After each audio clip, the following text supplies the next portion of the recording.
Génibet, Paris-Picanly. En ce moment, profitez de 250 € de bonus de bienvenue.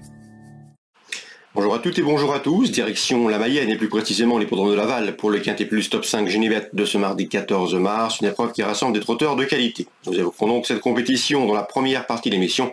Dans la seconde, j'aurai pour vous quelques coups de cœur et informations recueillis auprès de certains entraîneurs.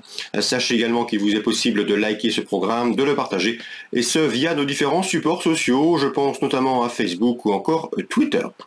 Concernant donc ce Quintet Plus Top 5 Génibet, le grand prix du conseil départemental de la Mayenne, j'ai placé en tête numéro 3, Have a Dream, trotteur de qualité, jugé plus tôt. Il avait remporté un groupe 3 l'été dernier en gain, il a été jugé digne de courir également le critérium dès 5 ans au mois de septembre, et sachez également qu'il n'a trouvé que le bon In Excess Bleu pour le devancer le mois dernier, autant de résultats qui lui confèrent ici une toute première chance théorique, le 9, Have a Dream. On lui posera le numéro 5, Adjela Damour, qui a été certes disqualifiée dernièrement dans un groupe 3, mais auparavant, face au mal, elle avait pris une bonne 3e place, là aussi dans un groupe 3, elle sera pieds nus. C'est un objectif, elle devrait répondre présente. Le 7 dans cette épreuve mérite également que l'on s'attarde sur sa candidature. C'est une course visée pour Alicia Bella. Pour elle, c'est déjà 19 podiums, dont 11 succès en 29 courses courues. Elle a déjà bien fait à Laval, sa chance est prépondérante. Le numéro 6, c'est Tip Hay, que l'on va apprendre à connaître. Il est présenté par Jean-Michel Bazir. C'est le seul 5 ans au départ de cette course. Il effectue une rentrée, mais sachez qu'il est pieds nus pour cette reprise de contact, et connaissant l'écurie sartoise, nul doute que le cheval est préparé en conséquence pour ce premier pas dans l'hexagone, le 6 Tip Hay. Pour les places, je retiendrai le numéro 10 dans cette épreuve, Excel d'amour, qui reste sur 2 succès convaincants, qui a l'avantage de partir au premier poteau et qui devrait pouvoir confirmer face à ses cadets. Le numéro 4 également, Balsamine Fond, qui avait remporté un groupe 3 sous la selle, et même peut-être un groupe 2. Sous la selle, c'était au mois de décembre à Vincennes. Depuis, elle a pris une bonne 5e place dans le prix Ellen Johnson fin janvier, où ce jour-là, la jument n'a pas eu le bon parcours en épaisseur, le nez au vent pendant pas mal de temps durant le tracé. Donc ici, il faut s'en méfier. À mon avis, c'est un très bel outsider, ce numéro 4, Balsamine Fond, qui sait finir vite. Le numéro 12, Elia Dugoutier, est une jument de qualité, fait partie des plus riches, 4e du prix de Brest, groupe 3, au mois de janvier. Son seul souci ici, c'est son rendement de distance, face à des concurrents de qualité au premier échelon. Elle peut toutefois prendre une 4e place. Je retiendrai également le numéro 8, Galested, qui a marqué de son empreinte l'exercice 2022, en signant 12 succès de rang, ce qui n'est pas une sinécure. Attention à lui ici, dans ce lot, il pourrait bien venir pimenter les rapports. Pourquoi pas. Le numéro 2, Divalo, sera retenu en cas de non partant. Résumé chiffré, 9, 5, 7, 6, devant le 10, le 4, le 12 et le 8. Excellent jeu à tous, on se retrouve maintenant pour les coups de cœur. En ce moment, profitez de 250 € de bonus de bienvenue.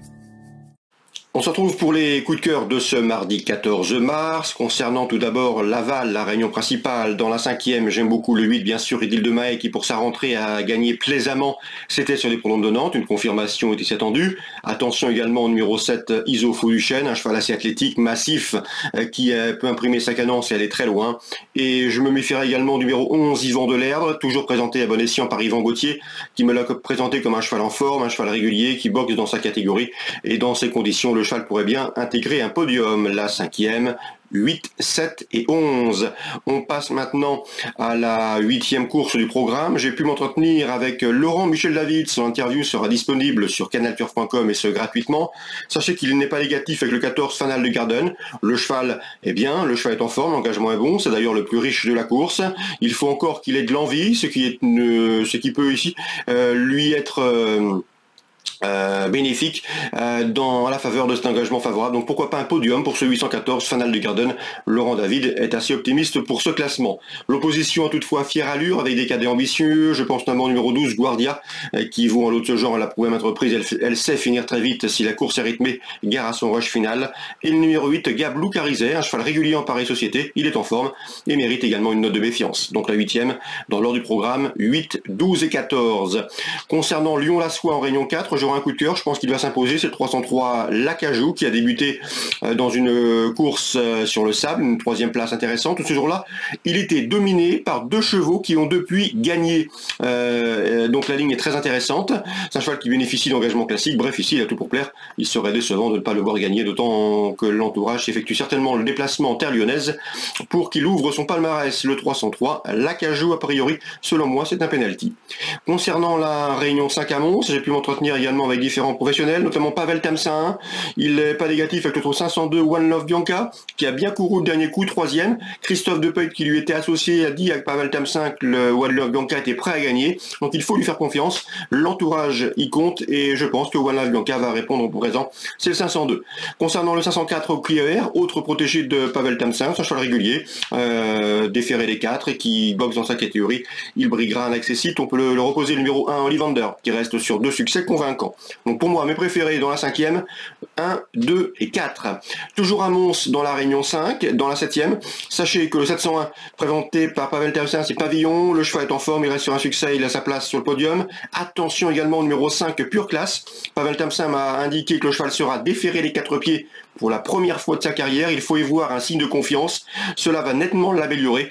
Et j'ai senti un entraîneur très confiant. Le 705, Pure Classe, pieds nus pour l'occasion. Il redoutait toutefois le numéro 6, Producer Bolets.